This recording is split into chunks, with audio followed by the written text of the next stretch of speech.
Another deceitful program run by the American Library Association is Banned Books Week, where the books aren't actually banned. It's just another sneaky measure by American Library Association and their adherent librarians to market inappropriate material to children. Drag Queen Story Hour is nothing more than an ideological crusade posing as a story time. And we did note that a local librarian involved with this program, along with the drag queen in this program, was seen on a panel at the American Library Association conference, along with the disgraced Houston Public Library senior level administrator, advising how to conduct a drag queen story hour. I don't think anyone should be taking advice from the Houston Public Library, who was found to have 2 sex offenders in its program and who ignored our warnings and our expose in the months prior to the program, and who was asked if there were any background checks, and they neglected to do so for over a year. So not a really good source of information looking to Houston for advice. Drag queens are not role models. No matter how much you water it down, you're still introducing adult entertainers and marketing drag culture to children. Children do not have jobs. It is not their job to validate the identities of adults. Drag queens are not experts in gender confusion. There's no clinical evidence to support that it's beneficial or therapeutic for drag queens to be engaging with children and reading them stories. It's a very complicated issue of gender identity and confusion. Let's leave it to the professionals who can really help people with those. And let's avoid liabilities for the cities instead of getting involved in Drag Queen Story Hour. Youth best learn from organic experience, and they will naturally encounter all kinds of different people in their growing up. It is inappropriate for children 5 and under to be introduced to drag queens, and for the local government to put its stamp of approval on such program. Mayor Adler has been pictured at Drag Queen Story Hour. And you cannot wash your hands of responsibility by saying parents take their kids to this. So isn't it okay if they want to take their kids to this? Parents often make mistakes, and it'd be a mistake to take your kid to Drag Queen Story Hour. And if we don't like it, we're told, then we don't have to go. We disagree. This taxpayer-funded library should not be complicit in the corruption of minors. Local government in Austin is abusing the residents' trust. Drag culture is not for kids. Stop this Drag Queen Story Hour now. Yes. Thank you.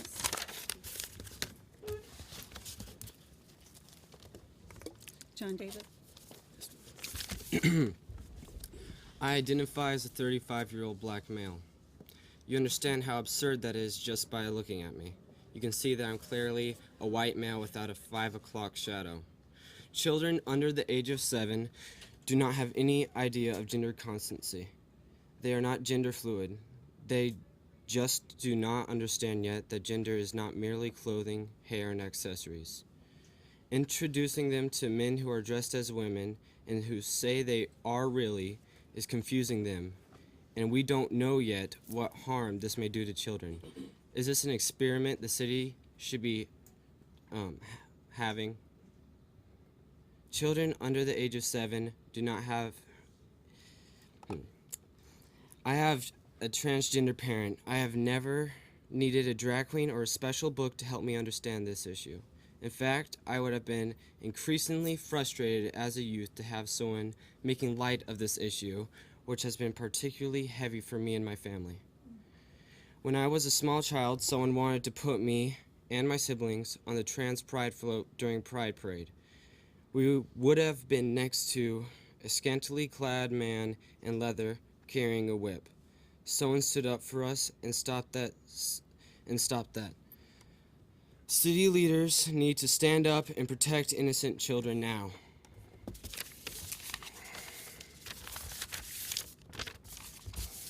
Children are likely to live up to what you believe of them. Lady Bird Johnson, former First Lady of the United States.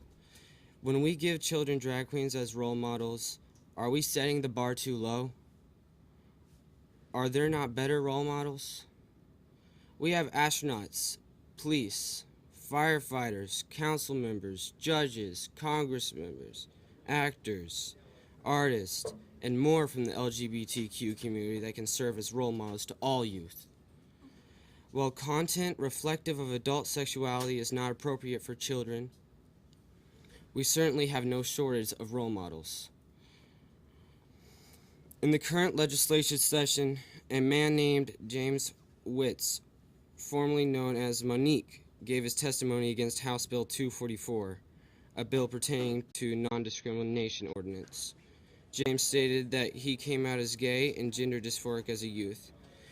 He was quickly embraced by the LGBTQ community and inducted into drag shows, and soon found himself involved in all aspects of adult entertainment industry and prostitution. We cannot let this fate befall any youth in our city. We must protect children's innocence. Most taxpayers would rather see the time, energy, and money of the city devoted to priorities, not supporting a program which encourages children to come cross-dressed to the library to meet adult entertainers, some of whom may be sex offenders. For those council members who have been silent, silent is consent. The city should adopt language governing children's programs at the libraries, restricting adult entertainers and content reflective of adult sexuality or sexual orientation. Thank you. Thank you. Thank you. Thank you. And Kevin? Hi, my name is Kevin Witt. I am the guy he was talking about that testified last session.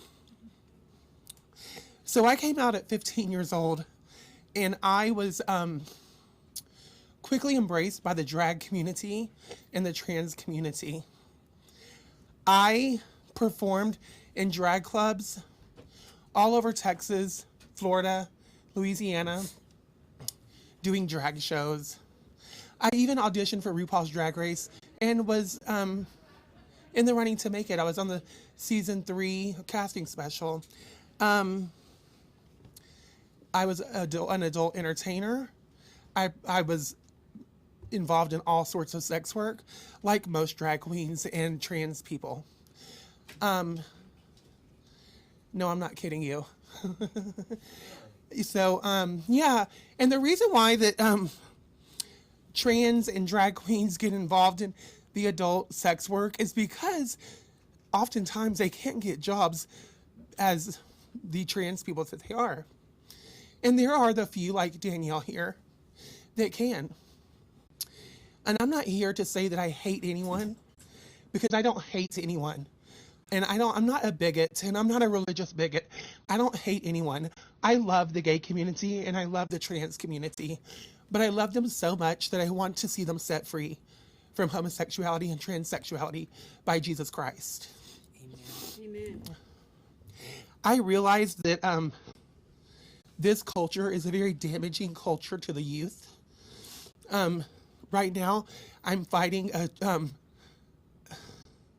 gender clinic in Dallas, excuse me, that is giving children who cannot even make the decision of anything in their life, who can't even buy alcohol, who can't do anything, but yet they're making this decision with their parents' helps of transitioning to a different gender, something that will have lifelong effects. I don't think it's fair. I don't think it's right. I think it's immoral and unjust. These drag queen story hours are what's leading up to this gender confusion in America. So I ask that you stop Drag Queen Story Hour. Thank you. Good. Thank you, Kevin. Larry Nelson.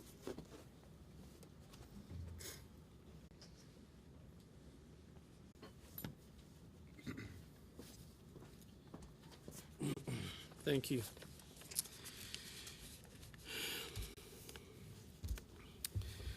The City of Austin governs the types of programs available to children in the public libraries. While nobody can be prohibited from using the library, checking out a book, or accessing the resources available at the library on the basis of race, color, religion, sex, or national origin. The policies can set limitations on programs for children, just as we do not advance pornography, tobacco, alcohol to youth. And laws are in place to ensure this. Libraries can, in fact, have policies that prohibit adult entertainers, such as drag queens, from being featured as the entertainer for children in the library. They can also restrict content reflective of sexuality as part of children's programming. The subject to be so controversial at all. This reality shouldn't be so controversial at all. Protecting children for as long as possible from messages of sexuality and gender confusion should be a shared goal, not a controversial one as it appears to be in Austin. So far, drag queens fail to be recognized as a protected group under the Civil Rights Act of 1964. Even if they were protected under the act, that does not mean they can never be told no. Yet we have all kinds of screaming about intolerance because reasonable adults object to inappropriate programming that introduces children to drag queens. The American Library Association, the Office of Intellectual Freedom, the National Coalition Against Censorship classifies complaints about inappropriate programming as censorship. Of course, nothing is banned. The books still remain published and available in many places. What is being requested by concerned citizens is not to make the taxpayer complicit in the attempted corruption of children. That's right. But the biggest question of all, why are adults pushing to have children exposed to and embrace all forms of sexual orientation and the concept of gender nonconformity? Thank you. Thank you.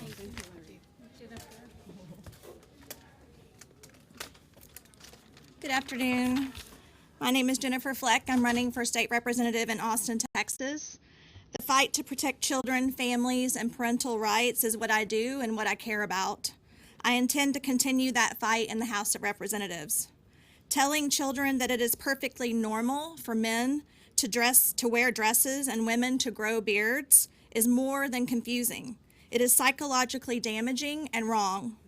Children have no concept of gender constancy until the age of 8. To exploit their naivety and developing brains is not only confusing, but it's child abuse. Yes. During Drag Queen Story Hour, children are exposed to hyper-sexualized entertainers and sexual content. That's right. For the city to provide the public space paid for by our tax dollars is to wrongfully engage all of us in promoting unhealthy and harmful conditioning. Drag is a gateway to the sex industry. Does the City Council and the Mayor of Austin want children harmed on the altar of a liberal, progressive agenda? Drag Queen Story Hour is pushing acceptance of all manners of sexual expression and gender dysphoria. Gender dysphoria is real and should not be addressed flippantly, but seriously. The city should be held accountable to the same state laws applied to the schools that promote health and risk avoidance. The troubling statistics for drug and alcohol abuse, domestic partner violence, suicide, disease, and death are just some of the increased risks associated with choices that come with the drag lifestyle. We cannot continue to blame these health risks on the lack of tolerance. Promoting sexualized lifestyles and materials to children as acceptance and diversity is a lie. A lie that kills, steals, and destroys individuals and families. When are we going to put political agendas aside for the best interests of children and stand for what is good and right and true? Please join me in asking the City Council and Mayor to stop Drag Queen Story Hour in our tax-funded public spaces. Thank you.